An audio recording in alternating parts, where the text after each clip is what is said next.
everyone, and welcome. This is Janessa Blackert. Welcome to the New Wealth Experience. Today we're talking with Carla Van Walsum, and she is going to take us into the depths of epigenetics, and we're going to talk about, a deeper family life. And one of her visions is to really have happy children, happy home, happy family. And this is a little different, and we're going to talk to her. She's a clinical psychologist, and she's taken her clinical psychology practice into the depths of metaphysics. So she's really, really, truly an expert, and I'm really excited to have her on the New Wealth Experience today. Now, before we get started, just a couple things that I want to tell you about.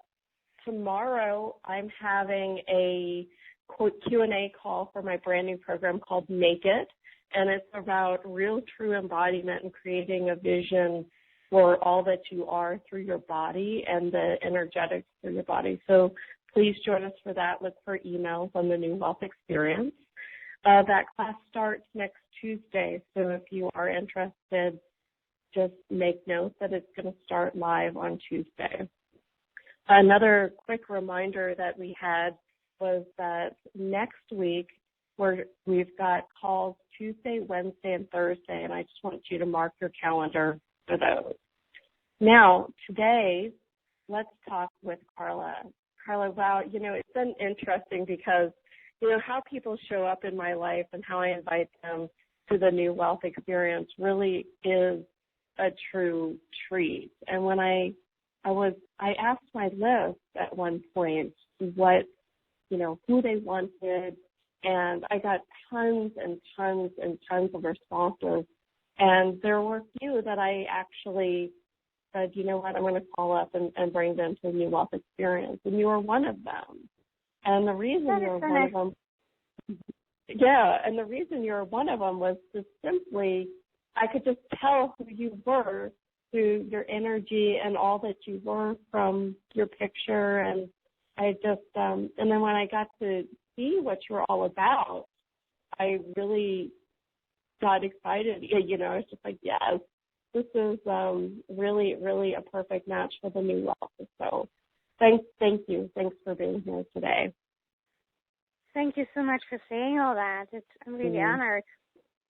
Yeah, I like to bring real experts onto this program, and I know that you're one of those. Thank you. So let's start with some simple questions. Why did you combine your clinical psychology practice with metaphysics? And why are, and I guess the second part of that question is, from that point, why have you really chosen to focus on epigenetics and children within family constellations? It's a kind of okay, this is a very big question with many answers. I will start with the first part. And I love the knowledge of clinical psychology because it's rich, and science, I like that too. But I was in search for more emotional healing for people. And I noticed that if you talk about the problem, you stay with it and you don't really resolve it too much. You can have a lot of clarity and insight, but the deeper healing, I didn't see that occur too much. And also, where you focus on or what you focus on expands. That's a metaphysical concept. So years in therapy, I really felt that's not the way it should be. And I started to search. I have been clairvoyant as a child. I got messages, and I seem to be, I am connected with Archangel Uriel. So I got all kinds of messages, and that stopped because I closed it off, and I was very clinical and did all kinds of other things. And I actually rediscovered that path, and I started to study more metaphysics and working with angels as well, but also working with energies. I don't touch people, but there is so much to do with energies, and it is so incredibly fast and healing. And for instance, I give now a small example. If you just don't feel good, you feel kind of depressed. Well, the attitude in general is that people go for a pill because they think that's the solution, and we have the solution in ourselves most of the time by changing our thinking or doing certain things that makes our thinking changing, which makes us feel differently. So that's a very simple thing already.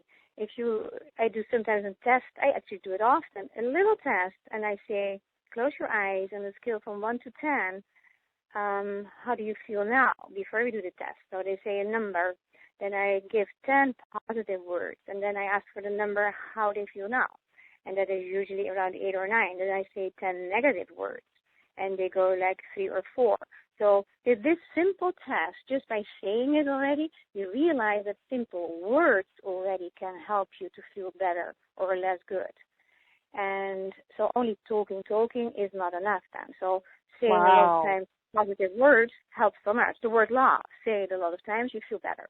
You don't need to go to the pill. So now to answer that part also, I don't like the labeling too much. Of course, it gives clarity, and sometimes that is a great help. But I feel that people are so labeled, and they become like kind of things, and they're much more than that. You know, if you speak about a case, and it is a medical case, it is a symptom case, and you get symptom fighting instead of focus on a general healing, that really bothered me. And then the metaphysical concepts are of help because then you work with different layers and the magnetic fields and the soul energy. So I think that is more holistic to my perception because I see a person as a whole, and everybody has things to learn. So there's not a feeling of inadequacy, but a feeling like, oh, here is a kind of challenge for me to learn or to grow, or maybe for my environment. If you have some issues, for instance, I had a sister. She was 1 year older than I am, and she was the first child in the family, and she was severely autistic, and she never spoke one word. And I truly can say that I, as seriously, but also the other people around her, have learned so much compassion from that, and that changed our thinking in our world. So you can transform any difficulty to something positive or a learning. That doesn't mean that her life was very difficult. That doesn't take that away. But you could suffer with her all the time and feel very depressed that you have her as a child or as a sister. You say, okay, you know, there's so much hidden here too, to see and discover that. Yeah. Exciting. And I think that a lot of us came to metaphysics because we knew that there were answers beyond what they say is talk therapy. And we knew that there was answers beyond, you know, there was something else that we were feeling and sensing beyond that. So let's talk about this idea of epigenetics. I love that word, and I looked it up. Yeah, I wanted to say that. I didn't know I had no idea what that was. So why don't you I know. and why you've spent time in your practice to, you know, really learn about this so that it can help people find greater joy in their lives. Yeah, that's awesome. Epigenetics is a term, it is in a certain way covering your emotional genes. And that brings me directly to the systemic family constellations or organization constellations, which is working with different energy levels. Would you like me to explain that? Yes, absolutely. I will start then. That is not an easy process to explain. I will explain the technical part a little bit later, but I will show where it works with, where the epigenetics come from. We are all born in a family, and we all have the genes of the family in a certain way that are the physical genes. But since the family is also an energy field, and you can call that collective unconsciousness or subconsciousness from a family, anyway, or the database, it doesn't matter. It is an energy field you're born in, and you have threads you take over what belongs to that family. Well, when it is positive energy and when it is just greatness and happiness, you're fine. You don't have to look at anything then. That's a happy person. This person will be thriving in his or her life. The problems come when there are unhealed wounds like coming from war, incest, arranged marriages, lost children, abuse, you name it. And even smaller traumas, that energy, when it is not healed, runs through the family and can be taken over by a younger family member. And that is in a certain way how you can explain that epigenetics work. Now, what I would like to make a little bit more clear, we all know that we have a personal soul. That's the part we don't see, but it is there, and I don't have to say much about that. Everybody probably agrees with that. But if you have a higher level, that's the family soul. That's, so to say, the second field where you are part of. And we know that, we sense so much from each other, much more than we actually usually are aware of. Then you have a third level. That's also the level Carl Jung spoke about the collective unconsciousness, subconsciousness.